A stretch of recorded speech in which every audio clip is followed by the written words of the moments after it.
Président. Madame la ministre, hier, vous avez dit que toutes les familles ne sont pas un havre de paix. Vous avez donc reconnu, de facto, que l'extorsion dolosive du consentement peut exister dans les familles, mais vous avez refusé toutes les protections en ce sens, en préférant que la personne puisse ingérer ou se faire injecter un produit mortel sans même l'information de sa propre famille. Nous n'avons ici, avec ce délit d'entrave, plus le droit, même en famille, de tenter de convaincre un proche de vivre plutôt que de mourir.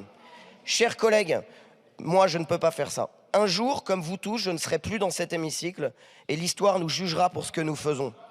Je me projette déjà, pardonnez-moi pour le lyrisme, sur le visage de tous ceux qui auront perdu un proche abusivement à cause de la permissivité de cette loi, dont les conséquences sont déjà documentées par les exemples étrangers. Et tous ces visages en larmes pour les morts évitables et parfois même non souhaitées de leurs proches me hantent dès maintenant. Je vais citer un ancien collègue communiste, Pierre Dharréville.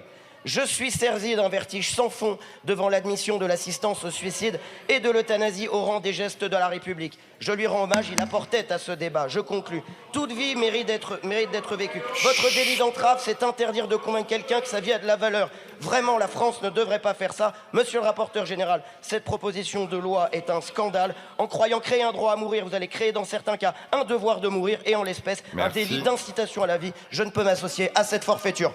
Merci, monsieur Allégret-Pilot.